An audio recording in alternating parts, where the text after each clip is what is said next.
अम्मा बाद फ़अऊज़ु बिल्लाहि मिनश शैतानिर रजीम बिस्मिल्लाहिर रहमानिर रहीम अलिफ लाम मीम ज़ालिकल किताबु ला रैब फ़ीह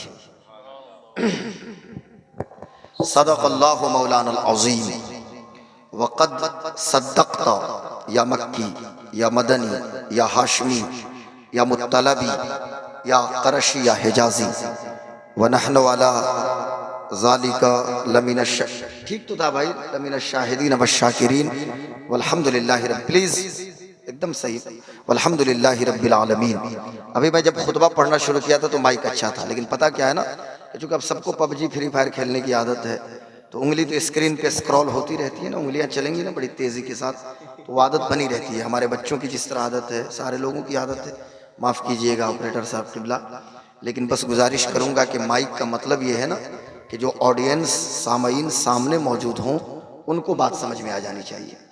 कोई ज़रूरी नहीं है कि यहाँ से दल सिंह सराय स्टेशन तक आवाज़ पहुँच जाए, कोई ज़रूरी नहीं कि देवना कोई गांव है क्या यहाँ पे, हाँ वहाँ तकरीर किया हूँ तो वहाँ आवाज़ पहुँच जाए, साहेबपुर कमाल आवाज़ पहुँच जाए, क्या ज़रूरत है पहुँचाने की, भाई यहीं के लोग समाप्त कर लें, बड़ी बात है।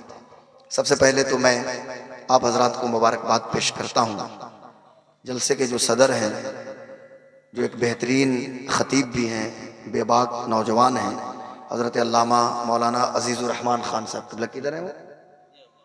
अरे माशाअल्लाह माशाअल्लाह, सुभान अल्लाह, अल्लाह सलामत रखे माशाअल्लाह। मुझे लगा कि काफ़ी उम्र इनकी होगी, पहली मुलाकात इनसे हुई, लेकिन माशाअल्लाह ये तो अभी जवानी की दहलीज पे कदम रख रहे हैं, सुभान अल्लाह माशाअल्लाह, और बड़े खुश मिजाज हैं, ये मुझे अच्छा लगा इनकी गुफ्तगू से, टेलीफोनिक गुफ्तगू से। अल्लाह सलामत रखे हमारे हजरत को। तो सदर साहब के सामने मैं जुरत व जसारत कर रहा हूँ, हमारे हजरत ये नाशिर मसलक आला हजरत जनाब क़िबलगाही खुलूस बेपनाही हजरत अल्लामा मौलाना मोतीउर रहमान साहब क़िबला अशरफ़ी मद्दज़िल्लहुल आली व दामत फ़ैज़ुल मलीना इस वक्त मौजूद हैं, काज़ी समस्तीपुर हैं और एक बहुत ही जय्यद आलिम दीन हैं, और पूरे इस क्षेत्र में, इस इलाक़े में, बेगूसराय, समस्तीपुर, वैशाली का पूरा इलाक़ा और भी मुख्तलिफ जो इलाक़े हैं, इस इलाक़े में मैं बड़ी ज़िम्मेदारी के साथ एक बात बोलूँ कि आज अगर मसलक आला हज़रत एक जिस्म की हैसियत से मौजूद है तो उस जिस्म की रूह का नाम हज़रत अल्लामा मोतीउर रहमान साहब है। हज़रत यहाँ मौजूद हैं हमारे भाई अकमल वैशाली साहब क़िबला, गाहे गाहे जिनका मेहमान बनने का मुझे शरफ मिलता है, अल्लाह इनको सलामत रखे। जौहर भाई मौजूद है, महबूब आकिल साहब क़िबला, हमारे शायर इंटरनेशनल सागर क़िबला कौन है, अभी जो पढ़ रहे थे मैं कमरे में था, बड़ा लाजवाब पढ़े भाई माशाअल्लाह, ख्वाजा का हिंदुस्तान में पढ़े थे, सुभान अल्लाह, मैं अभी जिक्र भी कर रहा था, माशाअल्लाह सलामत रखे। सागर ज़ियाई साहब क़िबला, शकील नानपुरी साहब क़िबला, और जनाबे जहाँ तो मेरे पुराने शनासा हैं, जौहर वैशाली साहब क़िबला मौजूद हैं, और हमारे सूफ़ी शायर जनाब सोहराब कादरी साहब क़िबला, कि जिनके साथ मुझे सफ़र करने का बहुत ज़्यादा मौका मिला है। और मुझे याद है एक दानिश्वर कहता है कि अगर किसी शख्स को जानना है तो या तो उसका दोस्त बन जाओ, नहीं तो उसका पड़ोसी बन जाओ, नहीं तो उसके साथ रफ़ीक़ सफ़र हो जाओ। तो अब कैसे किसी के बारे में आप जानेंगे, तामर्द सुखन न गुफ्ता बाशद ऐब हुनरश न हुफ्ता बाशद, जब तक कोई गुफ्तगू न करे, कलाम न करे, तो जाहिर सी बात है कि सारी चीज़ें पोशीदा है कि उसके अंदर कमाल है या नक्स है। किसी ने इमाम शाफ़ई की मजलिस में एक शख्स हमेशा बैठा रहता था, कुछ पूछता भी नहीं था, हज़रत ने फरमाया कि भाई तुम भी कुछ पूछ लिया करो, तो उसने कहा कि रमज़ान के दिन में हज़रत इफ्तार कब करेंगे, तो हज़रत ने फरमाया ग़ुरूब आफ्ताब के वक्त इफ्तार करेंगे।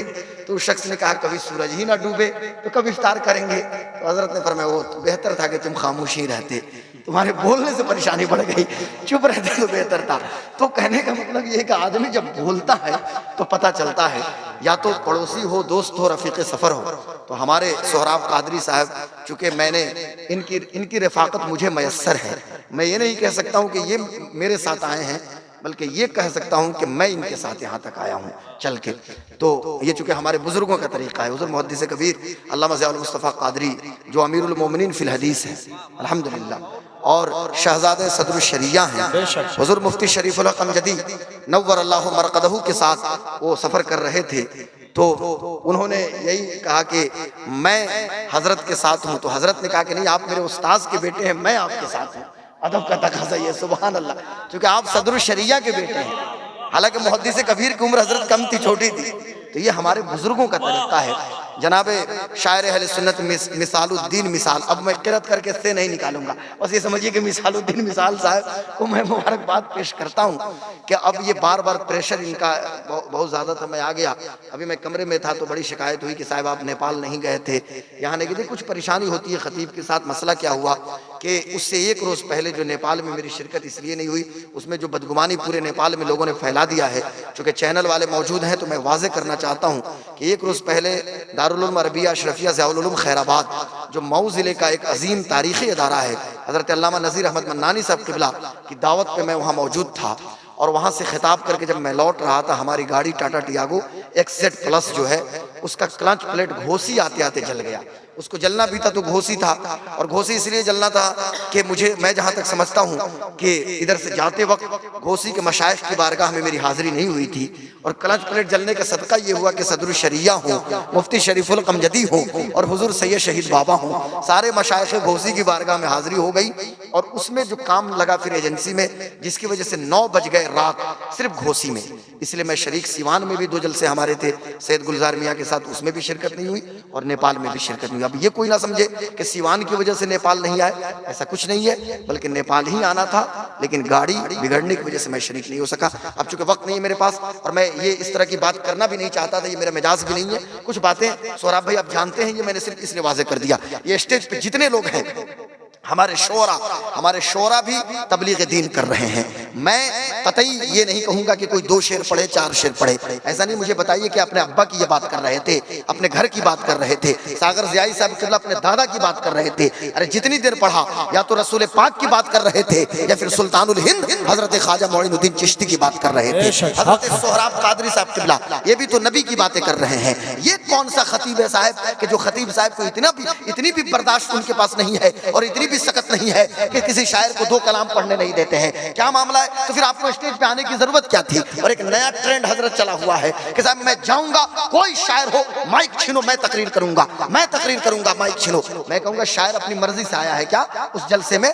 जलसे वालों ने बुलाया है जब वो आया है। महबूब आकिल साहब अपनी मर्जी से आए हैं क्या? इनको आपने बुलाया है तब ये आए हैं। महबूब आकिल साहब क़िबला का जो काम है ये करेंगे, जनाब मिसालुद्दीन मिसाल का जो काम है ये करेंगे, सोहराब भाई का जो काम है वो करेंगे, हमारे जौहर भाई का काम है वो करेंगे, अकमल साहब का जो काम वो करेंगे, अल्लामा अजीजुर रहमान साहब क़िबला खतीब हैं वो अपना काम करेंगे, अल्लामा मोतियुर रहमान अपना काम करेंगे, फ़कीर गुलाम गौस कादरी अपना काम करेंगे। ये सब लोग क्या है भाई? ये सब बड़े लोग हैं और ये सब हमारे सर के ताज हैं। एक मस्जिद का इमाम हो, एक मदरसे का मुदर्रिस हो, ये साहब मैं तो समझता हूँ कि इनके कदमों के ज़र्रात को गुलाम गौस कादरी अपनी दस्तार का तुर्रा बनाता है और इन मुक़द्दस उलमा की मौजूदगी में कुछ लबकुशाई करने की जुर्रत और जसारत कर रहा है। बस थोड़ा सा कंसंट्रेट अब आप हो जाइए, तवज्जो के साथ, यानी ज़हन मेरी तरफ लगाइए, हजरत को देखिए और गुफ्तगू मेरी सुनिए, इधर मेरी तरफ भी देखिए, तवज्जो के साथ अपने खतीब की आंखों की तरफ देखिए, मेरे बॉडी लैंग्वेज को देखिए, इंशाल्लाह आपको कुछ बातें समझ में आएंगी। मोहम्मदपुर पोझा में जो तकरीर हुई थी ना,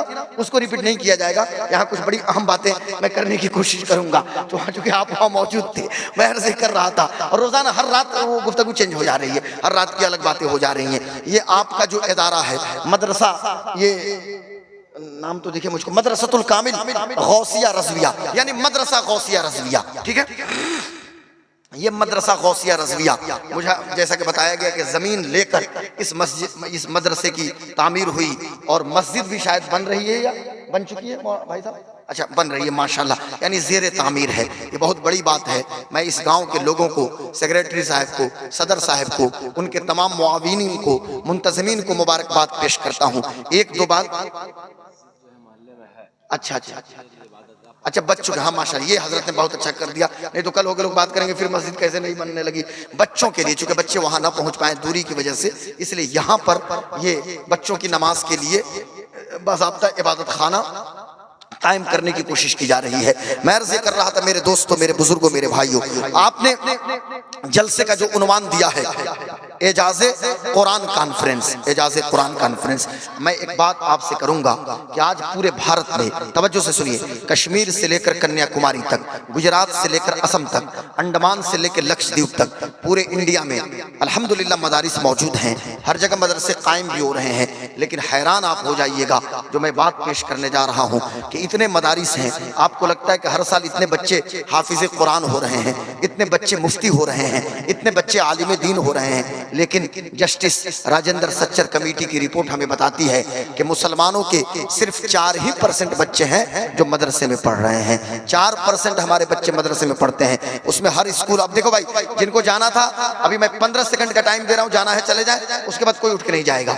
रेयर केस में छुट्टी मांग के 1 नंबर ऐसे छुट्टी मांगिएगा, छुट्टी मिलेगी चले जाइएगा, 2 नंबर की हाजत होगी ऐसे मांगिएगा। इसलिए मैं नहीं चाहता कल होके कुर्सी वाला और शामियाना वाला मुझे बुरा भला कहे। इंसान भाई बशरी तकाजा है, छुट्टी मांगिएगा आपको छुट्टी मिल जाएगी। लेकिन तवज्जो से सुनिए, 4% बच्चे हमारे मदरसे में पढ़ रहे हैं। वक्त बहुत कम है, उसी में चंद बातें करनी है। 4% बच्चे हमारे मदरसे में पढ़ते हैं, उसमें हर स्कूल ऑफ थॉट के बच्चे हैं, यानी उसमें हर मकतब फिक्र के बच्चे हैं। सवाल ये पैदा होता है कि 96% हमारे बच्चे वो स्कूल्स या कॉलेजेस में पढ़ते हैं, तो स्कूल्स में हमारे ड्रॉप आउट रेट बहुत ज्यादा, हमारा बहुत ज्यादा है। यानी हमारे बच्चे 9th में जाके स्कूल छोड़ देंगे या 10th में छोड़ देंगे या 11th तक जाएंगे या 12th तक जाएंगे। लेकिन सवाल यह है कि 4% बच्चे जो मदरसे में पढ़ते हैं, अब उन्हीं को एक बात लोग उठाते हैं कि उन्हीं को आप डीएम बना दीजिए, 4% को एसपी बना दीजिए, 4% को आप आईएएस बना दीजिए, 4% को आप आईआईटीएन बना दीजिए, 4% को आप मेडिकोस बना दीजिए, उसी 4% को आप बैरिस्टर एट लॉ बना दीजिए, उन्हीं 4% को आप लायर बना दीजिए। मैं पूछना ये चाहता हूँ कि साहब ये कौन सी दानिशवरी आपकी है कि 4% जो मस्जिद को संभाले हुए हैं, कि जिनके दम कदम से आज फजर की अजान हो रही है, आज गर्मी हो तो ज़ोहर की अजान हो रही है, सख्त सर्दी में फजर की अजान हमारी मस्जिदों के मीनारे से जो आवाज़ आती है, इन्हीं उलमा और इन्हीं मदरसा के तलबा की बदौलत है। आपने क्या समझ लिया है? मदरसे की टूटी हुई चटाइयों को कभी हकारत की निगाह से मत देखिए और इन पे कमेंट मत कीजिए। ये वो लोग हैं साहब कि मैं डंके की चोट पे अल्लामा मोती रहमान साहब किबला सीना ठोक के बोलता हूँ कि दुनिया के बड़े बड़े साइंटिस्ट हो, न्यूटन हो, अल्बर्ट आइंस्टाइन हो, गैलीलियो हो, या बड़े बड़े साइंटिस्ट, उनके अंदर जो आईक्यू, इंटेलिजेंस कोशेंट जिसको कहते हैं, जो उनका आईक्यू नहीं है ना, और जितना दिमाग उनके पास मौजूद नहीं है, अरे हमारे घर का 7 साल का बच्चा जिसके सीने में 300 पारा कुरान मौजूद है, उसका आईक्यू न्यूटन से भी ज्यादा मजबूत है, उसका आईक्यू अल्बर्ट आइंस्टाइन से ज्यादा मजबूत है, उसका आईक्यू जो है गैलीलियो से भी ज्यादा मजबूत है। ये हमारे उलमा कौन है? ये मसाजिद की ये मस्जिदों में बैठ के या मदरसों की टूटी हुई चटाई पे बैठ के आपके बेटे को मैथ का फार्मूला नहीं बताते, या आपके बच्चे को साउंड कम कीजिए और सीटीपीटी भी कम कीजिए, न्यूटन का मोशन ला नहीं बताते, या आपके बच्चे को क्या बताते हैं? अल जन्नतु तहता अक़दामी उम्महातिकुम, जन्नत तो तुम्हारी माओं के कदमों के नीचे है। या आपके बच्चों को बताएंगे मिसवाक करने का तरीका क्या है, या आपके बच्चों को बताएंगे सड़कों पे चलने का तरीका क्या है। आज दुनिया में बहुत सारी बातें की जाती हैं कि भाई मदरसों ने क्या दिया, मदरसे क्या कर रहे हैं, मदरसों से क्या फायदा है। मैं कहता हूँ ये मदरसा क्या है? ये मदरसा दीन का सुतून है, और यही वो मदरसे हैं कि इन्हीं मदरसों की दाल रोटी खून बनकर दाल और रोटी गर्दिश कर रही थी अल्लामा फजल हक खैराबादी की रगों में, मुफ्ती सदरुद्दीन आजुर्दा दहली की रगों में, इन हजरत अल्लामा मुफ्ती इनायत अहमद काकोरी की रगों में। और यही वजह थी, कोई पूछे अल्लामा फजल हक खैराबादी से भारत की स्वतंत्रता और स्वाधीनता की जंग में और 1857 की जंग आजादी का बिगुल अगर किसी ने फूका था और अंग्रेजों के खिलाफ अगर किसी ने जिहाद का फतवा दिया था, तो कोई और नहीं था बल्कि दिल्ली की जामा मस्जिद से वो हमारा फजल हक खैराबादी था कि जिसने अंग्रेजों के खिलाफ जिहाद। हक है, नारे तकबीर, नारे रिसालत, अज़मत इस्लाम।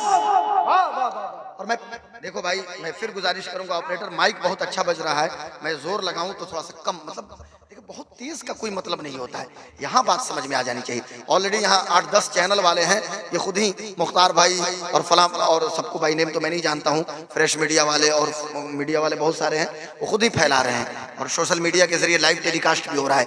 और मैं तो कहता हूँ फल युबल्लिगी शाहिदुल गायब, जो यहाँ मौजूद हैं गायबीन तक हमारे पैगाम को पहुँचा दें। ये मुफ्ती सदरुद्दीन आजुर्दा दहलवी कौन थे? इन्हीं मदरसों के प्रोडक्ट थे। अल्लामा मुफ्ती इनायत अहमद काकोरी कौन थे? मुझे बताया, इन्हीं मदरसों के प्रोडक्ट थे। तो मैं कहना यह चाहता हूं कि मदरसों की जरूरत क्या है। मदरसों की टूटी हुई चटाई को कभी हकारत की निगाह से मत देखिए। 4% सवाल हजरत ये नहीं होना चाहिए, या थोड़ा सा आगे, सवाल ये ना हो फयाज बाबू, सवाल ये ना हो कि 4% बच्चों को आप डीएम और एसपी बना दें। सवाल ये होना चाहिए, उठना चाहिए, डिस्कस का मौजू ये होना चाहिए हमारी सोसाइटी में कि मुसलमानों के जो 96% बच्चे हैं उन्हें दीन की बुनियादी तालीम क्यों नहीं दी जा रही है। क्या हजरत, ये डिस्कस का मौजू होना चाहिए। डिस्कस का मौजू, आफ्ताब साहब आपका नाम है ना? देखिए मेरा हाफिजा अल्हम्दुलिल्लाह, 10 साल पहले आपका नाम आपने मुझे बताया था, नजर पड़ी नाम रख दिया तो ये हो जाता है। ये मेरे शेख हुजूर ताजुश शरिया की नजर इनायत। हाँ, मेरे शेख सरकार ताजुश शरिया के बारे में अभी रांची में था तो एक शख्स ने कहा, डोरंडा के अंदर सीरत कमेटी के आदमी है वो, कहने लगे कि हजरत मैं उनको रांची एयरपोर्ट पे हजरत को रिसीव करने गया था बहुत पहले 1990 के करीब में, और फिर 2010 के करीब में हजरत एक बार आए, 20 साल के बाद मुलाकात हुई तो हजरत ने मेरा भी नाम रख दिया, मेरे बाप का भी नाम बता दिया, पूरा लोकेशन हजरत ने बता दिया। तो अब इसमें ज्यादा कलाम नहीं करना है, बताना ये है आप हजरात से कि डिस्कस का मौजू ये होना चाहिए कि 4% बच्चे को जो इमाम हैं, हाफिज हैं, मुफ्ती हैं, कारी हैं, आप उनको क्यों इंजीनियर और डॉक्टर बना रहे हैं। बात ये हो कि जो 96% बच्चे 9th और 10th में हमारे हैं, वो भी मुकम्मल तौर से नहीं है, लेकिन जो हैं उनको दीन की बुनियादी तालीम हम क्यों नहीं दे रहे हैं। समर कैंप लगा के, समर वैकेशन के मौके पे, गर्मियों की छुट्टी के मौके पे या विंटर वैकेशन के मौके पे, जाड़े की छुट्टी के मौके पे हम उन तक दीन पहुंचाने की कोशिश क्यों नहीं कर रहे हैं। हमारे ऊपर डबल जिम्मेदारी है। हमारा शुमार चूंकि उम्मत इजाबत में होता है, उम्मत की 2 किस्में हैं, देयर आर 2 टाइप्स ऑफ उम्मा, उम्मत की 2 किस्में हैं, उम्मत इजाबत और उम्मत दावत।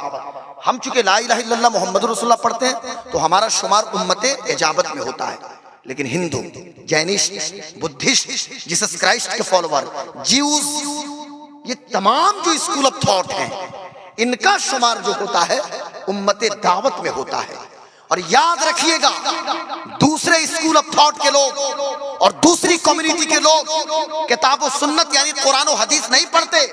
अरे उनके रिसर्चर पढ़े अलग बात है, वो हमारी और आपकी अमली जिंदगी को देखते हैं, मुसलमानों की प्रैक्टिकली लाइफ को देखते हैं, मुसलमानों का अखलाक, मुसलमानों का बिहेव और मुसलमानों का किरदार ऐसा होना चाहिए कि दूसरी कम्युनिटी के लोग पुकार उठे कि जब मुसलमानों का अखलाक कितना अच्छा है तो इनका मजहब कितना अच्छा होगा, इनका दीन कितना अच्छा होगा।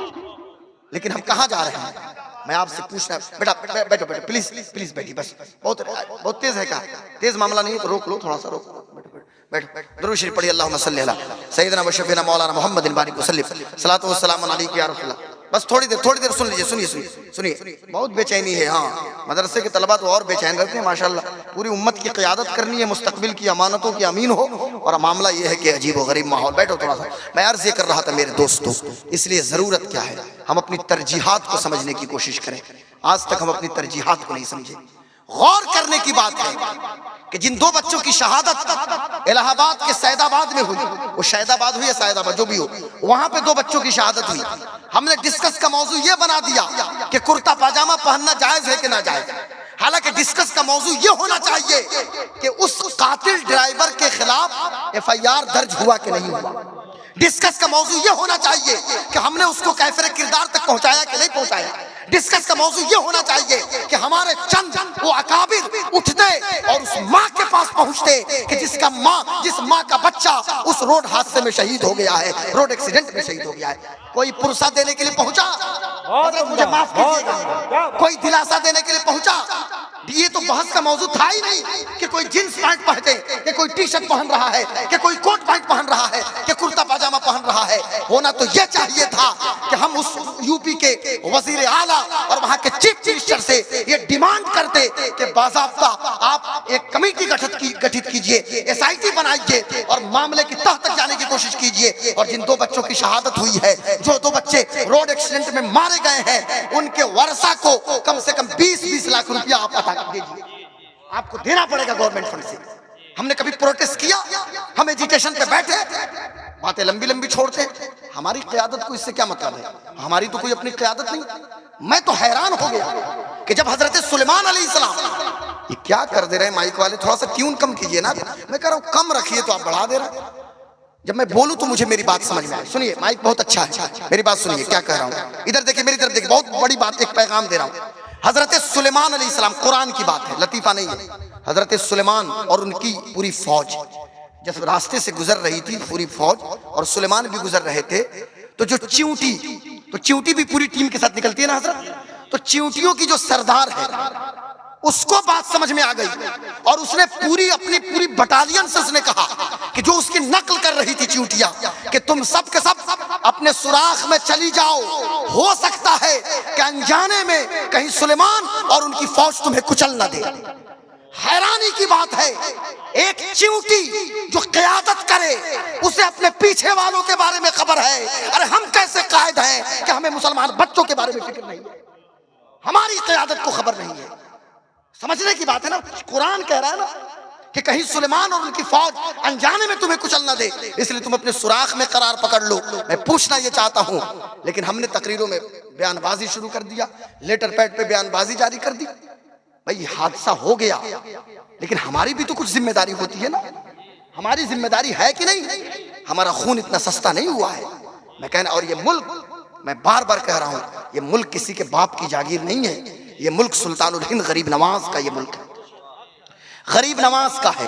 और गरीब नवाज को किसी अंबानी और अडानी ने सुल्तानुल हिंद नहीं बनाया है, बल्कि गरीब नवाज को तो सुल्तान कौनैन मोहम्मदुर रसूलुल्लाह ने कयामत तक के लिए इस मुल्क को अता फरमा दिया। मेरी बात समझ में आ रही ना? तो ये कहने का मतलब है, तो हम अपनी तरजीहात को समझे, हमें कहां काम करना है, किन चीजों पे गौर करना है।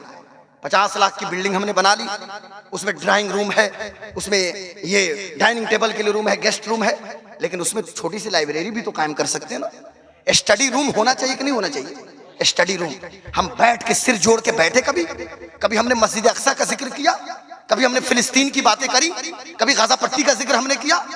गौर करने की बात है। सोचिए आप, हम कहाँ जा रहे हैं? हम अपनी तरजीहात को समझ नहीं पा रहे हैं। हमारी तरजीहात क्या है? हम सिर्फ आपस में लड़ते और झगड़ते हैं।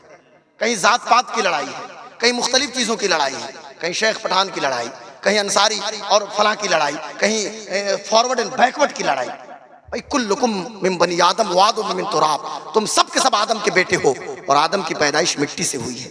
हमारे लिए तो कलमा है ना, ला इलाहा इल्लल्लाह मुहम्मदुर रसूलुल्लाह। मैं आपसे पूछना कहना चाहता हूं कि मेरे दोस्तों, सिर जोड़ के बैठिए, अपनी तरजीहात को समझने की कोशिश कीजिए। हमें किस महाज पे मेहनत करनी है? ये कोई जरूरी नहीं कि हम कॉलेज बना लें और यूनिवर्सिटीज कायम कर लें, लेकिन हाँ, ये जरूरी है कि हर मोहल्ले में हम एक मकतब कायम करें। आप देखिए, Saint Carmel, Don Bosco, Saint Michael, न जाने कितने स्कूल्स मिलेंगे ना, छोटे छोटे, मॉन्टेसरी, और उसी नकल पे अब सरस्वती ज्ञान मंदिर भी हर इलाके में मिल रहे हैं। लेकिन ये सबसे पहले ईसाई मिशनरीज ने, ईसाइयों ने शुरू किया था, छोटे छोटे शहरों में, कस्बों में, गांव में, मॉन्टेसरी, कन्वेंट, इस चीजों को कायम किया। क्यों आखिर कायम किया? हमारे छोटे छोटे बच्चे कैसे गुमराह होते हैं। इन छोटे बच्चों को जब मॉन्टेसरी और कन्वेंट में बैठाने के बाद जब उनको कहा जाता है कि तुम अपने अल्लाह से टॉफी मांगो, टॉफी, बच्चा 3 साल का है, वो अल्लाह अल्लाह कहता है, टॉफी उसे नहीं मिलता। और जब उसी बच्चे से कहा जाता है कि यसु मसीह से तुम टॉफी मांगो, बच्चा कहता है जीसस क्राइस्ट का नाम लेता है, यसु मसीह का नाम लेता है, हजरत ईसा का नाम लेगा। तो चूंकि ईसाइयों का अकीदा है कि ईसा अल्लाह के बेटे हैं, या ईसा को भी खुदा का दर्जा उन्होंने दिया है, जो तसलीस के पुजारी हैं, तो जब अब नीचे से जो वहां काम करने वाली मैडम होती हैं, जो टीचर होती हैं, मिस्ट्रेस होती हैं, बाज़ाब्ता चॉकलेट वहां रख देती हैं। अब छोटा बच्चा समझता है कि यसु मसीह ने हमें चॉकलेट दे दिया, यानी बचपन से उस बच्चे के अकीदे को खराब करने की कोशिश की जाती है। और हम तो लड़ाई लड़ रहे हैं, हम तो आपस में दस्त बगरीबा हैं, हम अपनी तरजीहात को नहीं समझ सके। जरूरत ये नहीं है कि हम कॉलेज कायम करें, जरूरत ये नहीं है कि हम यूनिवर्सिटीज कायम करें। हाँ, इस बात की जरूरत है कि मुसलमानों के हर मोहल्ले में उनका अपना एक मकतब होना चाहिए, अपना एक मदरसा होना चाहिए और अपना एक इदारा होना चाहिए। ये जरूरी चीज है हजरत, ये जरूरी चीज है। हम अपनी तरजीहात को नहीं समझ रहे। दूसरी बात ये है, चूंकि एजाज कुरान कॉन्फ्रेंस है और मैंने खुतबा मसनूना में जिस आयत करीमा को अपनी गुफ्तगू का सरनामा बनाया था, उस हवाले से एक बात अल्लाह फरमाता है अलिफ लाम मीम ज़ालिकल किताबु ला रैब फीह, कि ये वो किताब है जिसमें कोई शक और कोई डाउट नहीं है। अलिफ लाम मीम ज़ालिकल किताबु ला रैब फीह, ये वो किताब जिसमें कोई शक और कोई डाउट नहीं। सुनिए आखिरी बात मैं बताता हूँ, चूँकि हजरत साहब का भी बयान है, सोहराब भाई को भी सुनना है, मदरसे के लिए भी कुछ काम होना चाहिए। अच्छा हो गया माशाल्लाह। मैं गौर से सुनिए, एक बात बहुत ज़रूरी बात है।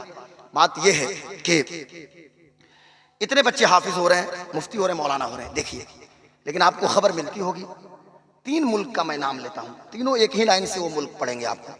एक मुल्क है डेनमार्क, डेनमार्क की राजधानी है कोपेनहेगन। एक मुल्क है स्वीडन, उसकी जो दारुस्सल्तनत है राजधानी है स्टॉकहोम है, स्टॉकहोम। और एक मुल्क है नीदरलैंड, जिसको हॉलैंड कहते हैं, उसकी राजधानी एम्स्टर्डम है। तो कोपेनहेगन, स्टॉकहोम एंड एम्स्टर्डम, ये 3 सिटीज में अभी जनवरी से लेके, अभी मौजूदा दौर की बात बता रहा हूँ, जनवरी से लेके अब तक, अभी कितने 2 ही महीने हुए ना, उससे भी कम हो रहा है, 1 महीना 25 दिन में 50 मरतबा से ज्यादा कुरान मुकद्दस की बेहुरमती करने की कोशिश की गई है सिर्फ इन जगह। अभी स्वीडन की जो खबर आई आप देखेंगे, स्टॉकहोम से, कोपेनहेगन से, एम्स्टर्डम से। मैं कहना यह चाहता हूं कि जवाब ये भी ठीक है हमारी तरफ से कि अल्हम्दुलिल्लाह हमारे बच्चे हाफिज कुरान हो रहे हैं, हमारे यहाँ मौलाना और मुफ्ती हो रहे हैं। लेकिन हजरत समझ गए और उलमा भी समझेंगे और आपको भी बात समझ में आएगी। फकत जवाब ये नहीं है कि हम हाफिज या मौलाना या मुफ्ती ही बन जाएं। अरे जवाब तो उस वक्त होगा कि जब मुस्लिम कौम का हर फर्द, मुसलमान का बेटा बेटा, मुसलमान की बेटी बेटी सही तौर से कुरानी तालीमात पे अमल करना शुरू कर दे। इससे बेहतर दुनिया को कोई जवाब नहीं होगा। कुरानी तालीमात पे अमल करना, कुरान शरीफ की तिलावत कीजिए भाई। हमारी अमली जिंदगी में कुरानी तालीमात की झलक भी तो होनी चाहिए ना। मेरी बात समझ रहे ना। हमारे पास 2 बड़ी दौलत है, 2 कि जो एलन मस्क के पास नहीं है, जो दुनिया के किसी अमीर आदमी के पास नहीं, जो अमेरिका के प्रेसिडेंट डोनाल्ड ट्रंप के पास भी नहीं है। हमारे पास क्या है? एक तो हुजूर की सीरत है, अल्लाह के रसूल की सीरत तैयबा, और एक है अल्लाह का कलाम कुरान। कुरान हुजूर का मोजिज़ा है और अल्लाह का कलाम है। और याद रखिएगा, कुरान मखलूक नहीं है, कलाम है, और कलाम अल्लाह की सिफत है। हजरत सिफत है, और सिफत अपनी जात के साथ मुत्तसिफ है। कलाम अबद से है, अजल से है, अबद तक रहना है कलाम को, हमेशा से हमेशा तक। क्योंकि ये कलाम अपने मौसू, ये सिफत है, और सिफत अपनी जात के साथ मुत्तसिफ है। कुरान को कौन मिटाएगा भाई? लखनऊ में किसी को पागल कुत्ता काटा, एक आदमी को, वो वहां से चला भागते हुए, दौड़ते हुए। क्योंकि कुत्ता जब काटता है तो पूरी रग में जहर, तो जाहिर सी बात है जहर को पहुंचना ही है। तो अब भागा वहां से गाजियाबाद पहुंचा। गाजियाबाद के डासना में चिल्लाना शुरू किया कि कुरान की 17 आयत को निकाल दो। मैं नाम किसी का नहीं लेता भाई, क्योंकि मुझ पे, मैं नहीं चाहता कि मेरे ऊपर सेडिशन लग जाए या FIR दर्ज हो जाए। लेकिन अपने को किसी चीज का गम भी नहीं है। इसलिए गम नहीं है कि इस निशानी के जो सग हैं नहीं मारे जाते, इस निशानी के जो सग हैं। इसलिए हम तो वही कहेंगे जो बरेली के इमाम ने कहा, इश्क का इमाम, मोहब्बत का इमाम, चश्मो चिरागे खानदाने बरकात ने कहा कि तुझसे दर, दर से सग, और सग से है निस्बत मुझको, मेरी गर्दन में भी है दूर का डोरा तेरा। वाह वाह वाह वाह। तुझसे दर यानी गौस पाक की बात हो रही है। और इस निशानी के जो सग हैं नहीं मारे जाते, हश्र तक मेरे गले में रहे पट्टा तेरा। और कश्मीर से लेकर कन्याकुमारी, और गुजरात से असम, और अंडमान से लक्षद्वीप तक भारत में जब से हम आला हजरत के मसलक के चौकीदार और गौस पाक के दर के कुत्ते बने, हम गौस पाक की खानका के कुत्ते हैं, उनकी चौखट पे पहरा देने वाले हैं, तब से हमने भी कहना शुरू किया कि मेरी किस्मत की कसम खाएं सगाने बगदाद। मेरी किस्मत की, महबूब आकिल भाई, मेरी किस्मत की कसम खाएं सगाने बगदाद, हिंद में भी हूं तो देता रहूं पहरा तेरा। नारे तकबीर, नारे रिसालत, मसलके आला हजरत, फैज़ाने गौसुल आज़म। और डरने डराने वाली कोई बात नहीं। ये जो नैरेटिव सेट किया गया, एक नैरेटिव सेट कर दिया गया है, ट्विटर पे हैशटैग चला दो, नैरेटिव सेट कर दो और डरा दिया जाए। भाई कौन डरने वाला है? क्या दबे जिस पे हिमायत का हो पंजा तेरा, क्या दबे जिस पे हिमायत का हो पंजा तेरा, शेर को खतरे में लाता नहीं कुत्ता तेरा। तो हम तो गौस पाक वाले हैं भाई, गुलाम गौस से आजम बेकसो मुस्तर नमी मानत, अगर मानत शबे मानत शबे दीगर नमी मानत, तो हम तो गौस पाक के दर के गुलाम हैं। तो मैं कहना ये चाहता हूँ मेरे दोस्तों, हमारे पास दो चीजें, एक सीरत तैयबा। अब किसी ने कहा कि कुरान से 17 आयत को निकालो, सुनो, कुरान मुनज़्ज़ल मिनस समा है, और जिस तरह हुजूर पे ये कलाम नाजिल हुआ, मेरे प्यारे आका पे, हमारे 10 साल के बेटे के सीने में भी कुरान मौजूद है, और मिन्नुआन एक हर्फ का फर्क नहीं है, जबर जेर पेश कुछ नहीं। पूरी दुनिया को पता है, अमेरिका के वाशिंगटन डीसी में बैठने वाले थिंकर्स को भी पता है कि लीबिया की सड़कों पे लाशों को बिछा देना तो आसान है, अफगानिस्तान की बेटियों की आबरू लूट लेना तो आसान है, फिलिस्तीन की बहनों के हाथों में जंजीर डाल देना तो आसान है, इराक के बच्चों को मार देना तो आसान है, लेकिन इन्ना आतैना कल कौसर का जवाब नहीं दिया जा सकता है। यह मुमकिन है, मुश्किल नहीं बल्कि नामुमकिन है, इसलिए कि इन्ना नहनु नज़्ज़लना ज़िक्रा व इन्ना लहू लहाफ़िज़ून, हमने इस कुरान को उतारा, हम ही इसके निगहबान हैं। बेशक कुरान का मुहाफिज तो अल्लाह ताला है ना, बेशक, लेकिन हमारी भी कुछ जिम्मेदारी है। पहली जिम्मेदारी ये है, एजाज़े कुरान है ना, कुरान ने सस्टेनेबल चैलेंज किया पूरी दुनिया को। और सुनो, बेगूसराय के लोग, इस जिला कौन सा है? बेगूसराय वालों, बेगूसराय तो बेगूसराय है, क्या पूछना है। यहाँ तो बहुत ज्यादा नफरतों की नर्सरी की जाती है और सौदागरी की जाती है, लेकिन मैं कहना यह चाहता हूँ, फिर भी मैं पैगाम मोहब्बत दे रहा हूँ कि भारत की जो भौगोलिक स्थिति है और भारत का जो सिचुएशन है, भारत को सोने की चिड़िया बना के रखना है, तो जरूरत यह है कि हम एक होके रहें, और तो इकोनॉमिकली तौर से हमारा मुल्क मजबूत होगा। अब आखिरी मरहले में मेरी गुफ्तगू चल रही है, जो मुझे डेडलाइन दिया गया था मिसाल साहब ने 45 मिनट के करीब, तो वक्त करीब से करीब। सुनिए आखिरी बात, मैं अर्ज क्या कर रहा था, बात क्या चल रही थी। कुरान ने चैलेंज किया, सस्टेनेबल चैलेंज। सस्टेनेबल चैलेंज बोले तो कई बार चैलेंज किया गया, एक बार गिरे, एक बार कहा गया अगर डाउट और शक है तो कुरान की तरह कलाम लेकर आओ, ये मुमकिन नहीं तो चलो 10 सूरत लाओ, ये भी नहीं 10 आयत लाओ, ये भी नहीं तो एक आयत भी तो लाओ ना। और ये चैलेंज सिर्फ मक्का मदीना और अरब वर्ल्ड के लिए चैलेंज नहीं था, ये चैलेंज पूरी दुनिया के लिए है, और ये चैलेंज खत्म नहीं हुआ है हजरत, ये चैलेंज आज भी है, आज भी है, ये चैलेंज आज भी कायम है। हो सके तो लाओ ना, कोई मिसाल नहीं पेश कर सकता, इसलिए पहली जिम्मेदारी हमारी और आपकी ये है, हम अपनी तरजीहात को समझें।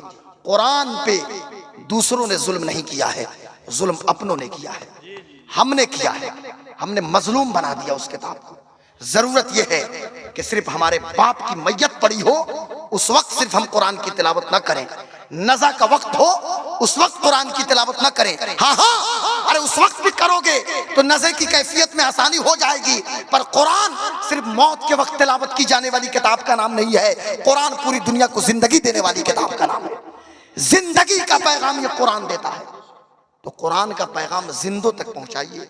हाँ, जिंदों तक। मुझे बताइए कुरानी तालीमात को कैसे आम कीजिएगा, हमारी जिम्मेदारी नहीं है, अमली जिंदगी में ये बात हो। एक लड़की है मिसाल के तौर पे, मुस्लिम लड़की, नाचने वाली, डांसर, बेपर्दा घूमने वाली, उस जब वो मर जाए उसकी लाश पड़ी है तो उसके कान में जाके पढ़िएगा, वक़र्न फ़ी बुयूतिकुन्न वला तबर्रजन तबर्रुजल जाहिलियतिल ऊला। क्या असर लगी हज़रत? मरने के बाद पढ़ेंगे।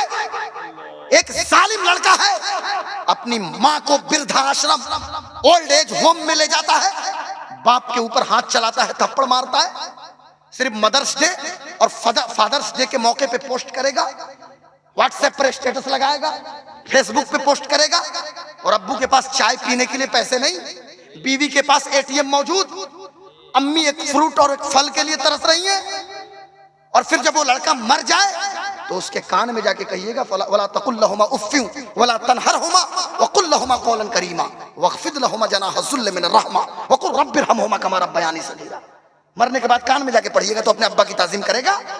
मुझे बताएं, एक ठरकी बुढ़ा जो दलसिंह सराय स्टेशन पे बैठ के ट्रेन से उतरने वाली लड़कियों को सिर्फ देखे, ढाले पे बैठकर सिर्फ गैर महरम का नजारा करे, और अपनी निगाहों को आवारा बना दे, और जब वो बुढ़ा मर जाए तो उसके कान में आके पढ़िएगा कुल लिल मुमिनीना यगुद्दू मिन अब्सारिहिम व यहफज़ू फुरूजहुम ज़ालिका अज़का लहुम इन्नल्लाह खबीरुम बिमा यसनऊन। तो फिर वो सुनेगा, मरने के बाद उसको बताइएगा कि किसी गैर महरम को ना देखो, गैर महरम से अपनी निगाह बचाइए, शर्मगाह की हिफाजत कीजिए। तो पता ये चला, मेरी बात समझिए, कुरान का जो पैगाम है जिंदों के लिए, जिंदों के लिए पैगाम है। हमारी और आपकी जिम्मेदारी है, हम इस मुल्क के प्राइम मिनिस्टर नहीं हैं, होम मिनिस्टर नहीं हैं, सत्ता के सिंहासन पे हम नहीं बैठे हैं, दिल्ली के लुटियंस जोन में हम नहीं हैं, और 7 लोक कल्याण मार्ग में हम नहीं रहते हैं कि पूरे मुल्क का ठिका लें। लेकिन हाँ, हम अपने बेडरूम में तो जरूर होते हैं। खुदा का वास्ता हाथ जोड़ के विनती करता हूं, खुदा का वास्ता, ये बड़ा आसान है चंदा करके मस्जिद पे 100 फीट का मीनारा बना लेना, ये बड़ा आसान है मदरसा कायम कर लेना। हालांकि इसमें भी मशक्कत है, इसमें भी परेशानी है, लेकिन याद रखना, हमारी नस्लें अगर आवारा हो गई तो फिर कोई पेशानी नहीं होगी जो मस्जिद में सजदा करे। बड़ा आसान है राजस्थान से मार्बल मंगा के आंगन में लगाना, लेकिन मेरी बेटी आवारा हो गई ना तो आंगन से कुरान की तिलावत की सदा नहीं आएगी। हम घर में हैं, बुखारी की हदीस है, कुल्लुकुम राइन व कुल्लुकुम मसऊलुन अन रइयतिही, तुम सब के सब जिम्मेदार हो, आपके अंडर में जो लोग हैं उनके बारे में आपसे पूछा जाएगा। मेरे कहने पे मेरे किचन में कम चीनी की चाय बनती है कि नहीं बनती है? अगर मैं कह दूं अम्मा, अम्मा से नहीं कहा तो घर में अपनी बहन से कह दिया कि अप्पी चाहे बाजी या बेटी जो भी हो कि कम चीनी की चाय चाहिए, बनती है ना? हमारे कहने पे कम मसाले की सब्जी बनती है ना? तो जब मेरे कहने पे किचन का निजाम दुरुस्त हो सकता है तो क्या मेरे कहने पे फजर के वक्त मुसल्ला नहीं बिक सकता? क्या मेरे कहने पे कुरान की तिलावत नहीं हो सकती? क्या मेरे कहने पे, हमारे कहने पे घर में इस्लामी शरीयत नाफिज नहीं हो सकती? क्या हमारी जिम्मेदारी है, हमारी और आपकी। मैं आपसे कह रहा हूं, मैं नागपुर में तकरीर नहीं कर रहा, बेगूसराय के मुर्गिया चक पे कर रहा हूं, मुझे अमित शाह से गुफ्तगू नहीं करनी, मैं आपसे खिताब कर रहा हूं। बहैसियत मुस्लिम, I am not a politician but I am a religious orator. मैं कोई पॉलिटिशियन नहीं हूं, मैं एक मजहबी खतीब होने के नाते, क्योंकि खिताबत मेरे लिए इबादत है, खिताबत पेशा नहीं है, ये इबादत है हजरत। इसलिए कि उदू इला सबील रब्बिक बिल हिकमा वल मौइज़तिल हसना। तो मेरे जुनैद बगदादी, मेरे अबू बकर शिबली, वो सब हमारे हैं ना। जुनैद बगदादी हो, अबू बकर शिबली हो, मारूफ करखी हो, मेरे सरियनी सकती हो, मेरे अबुल फरद तरतूसी हो, मेरे अब्दुल वाहिद तमीमी हो, मेरे गौस पाक शेख अब्दुल कादिर जिलानी हो, मेरे अबू सईद मुखर्रमी हो, ये जितने हमारे गुजरे हैं सबने खिताबत के जरिए लोगों को राह रास्त पे लाने की कोशिश की है। हम तो गौस पाक को लेके चले हैं ना, हम तो जुनैद बगदादी की बात करने वाले हैं, हम तो हसन बसरी की बात करने वाले हैं। हमारे मखदूम अशरफ सिमनानी, हुजूर तारिकुस सल्तनत कुतुबुल कुबरा सैयदी सरकार मखदूम अशरफ जहांगीर सिमनानी, सुभान अल्लाह, जहां तहरीर की जरूरत पड़ी तहरीर के जरिए।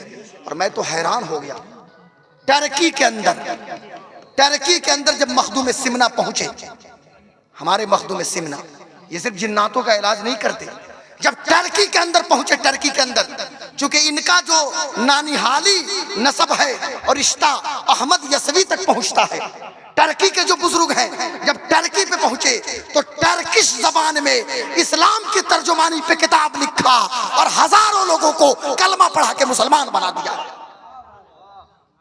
ये और बात है कि मखदूम सिमना ने हम पे नजर डाला और हमारे पूर्वांचल को पसंद कर लिया। एक चिराग जला है अजमेर मोहल्ला की धरती पे, एक चिराग जला है, और जब दिल्ली को जरूरत पड़ी तो उसी चिराग से चिराग जला के ख्वाजा कुतुब को दिल्ली में रख दिया था, अपना नुमाइंदा और ब्रांड एम्बेसडर बना के। और देख रहे थे, सुल्तानुल हिंद देख रहे थे कि इस मुल्क का पार्टीशन होगा, बंटवारा होगा।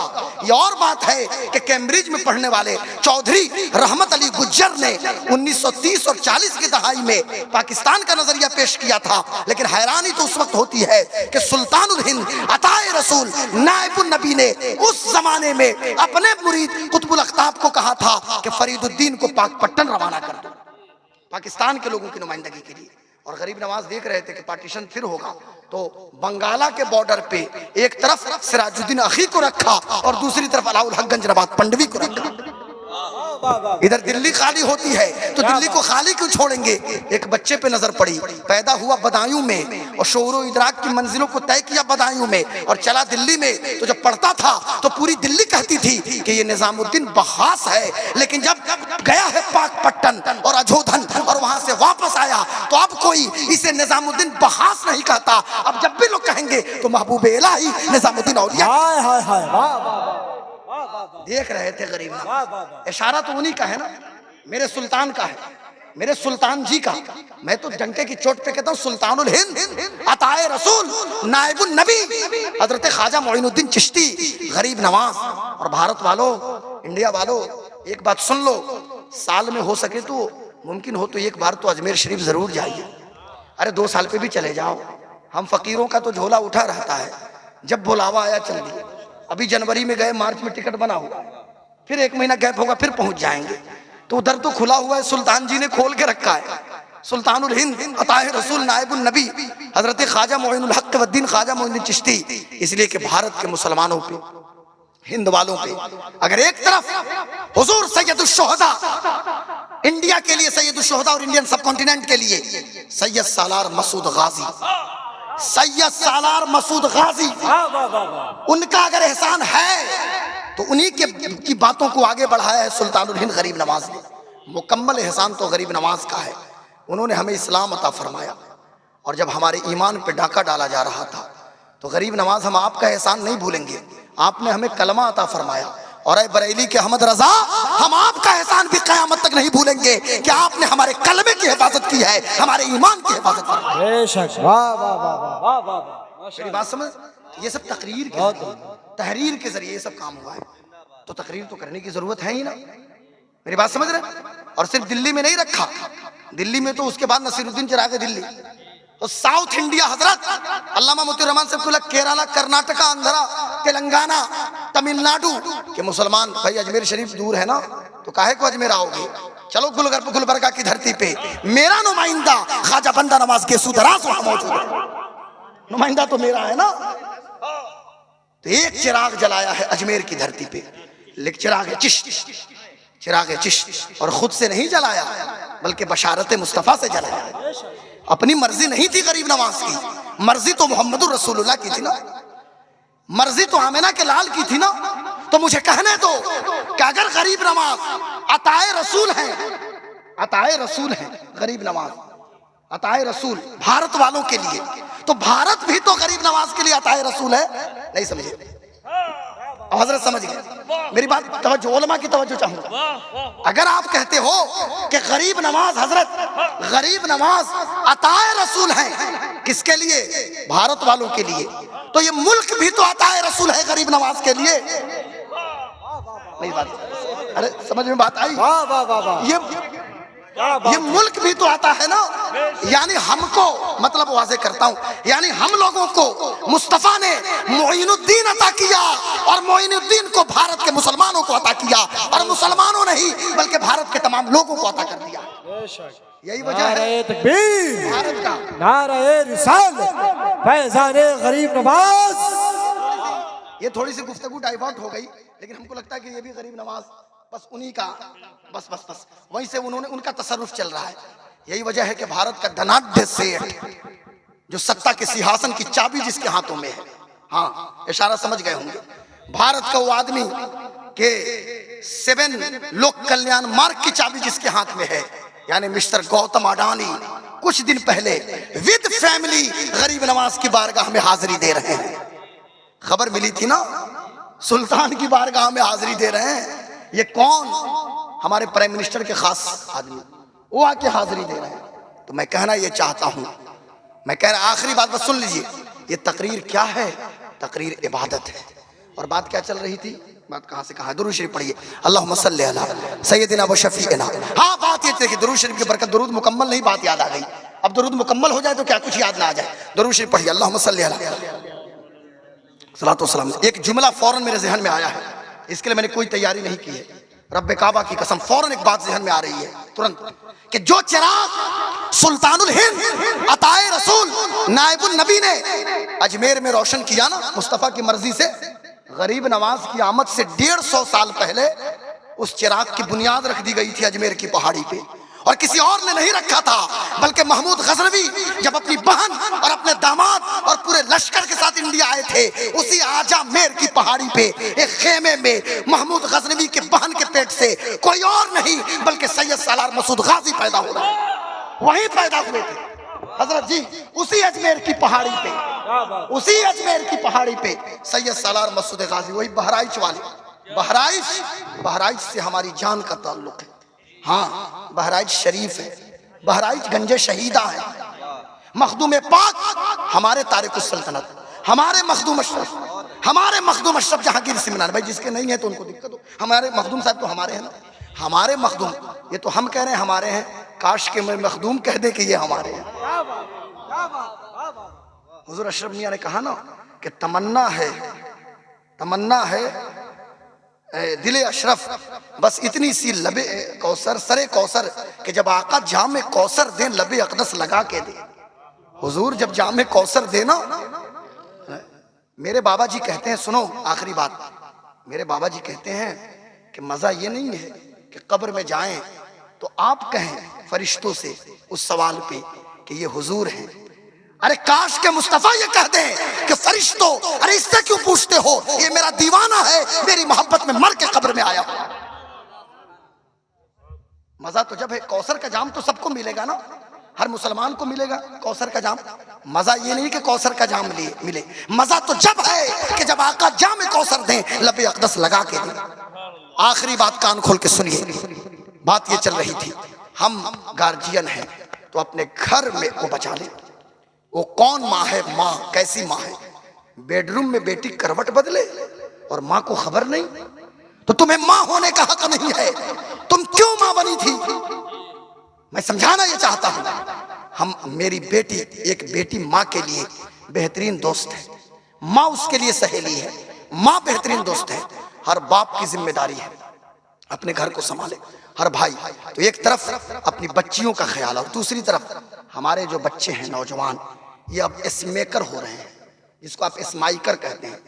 पहले तंबाकू खाता था सब ऐसे, ठीक है, या सिगरेट पीते थे सब, और अब तो चरस, अफीम, गांजा, भांग, धतूरा, सुलेसन न मिले तो व्हाइटनर न मिले तो कोरेक्स ले रहे हैं सब। खुदा अपने बच्चों को संभालिए, मैं पूरे मुल्क की बात कर रहा हूं, अपने बच्चों को संभालिए। बेटा किसी का हो, अगर वो कलमा पढ़ रहा है तो बेटा आपका है, वो इस्लाम को रिप्रेजेंट कर रहा है। बेटी फातिमा है, बेटी आयशा है, बेटी माहिनूर है, बाप उसका कोई हो, पर अगर वो कलमा गो है तो फिर वो इस्लाम की नुमाइंदा है, इस्लाम को रिप्रेजेंट कर रही है। इसलिए खुदा का वास्ता अपनी बेटी बहनों और अपने बच्चों का खुसूसी ख्याल रखिए। इन्हीं चंद कलमात के साथ, इस उम्मीद के साथ रात के 2 बजे मैं अपनी गुफ्तगू ख़त्म करता हूँ कि मैं अपने पीर मुर्शिद हुज़ूर ताजुल शरिया के 4 मिसरों के साथ कि ज़िंदगी ये नहीं है किसी के लिए, ज़िंदगी है नबी की, नबी के लिए, ना समझ मरते हैं ज़िंदगी के लिए, जीना मरना है सब कुछ नबी के। अस्सलाम वालेकुम।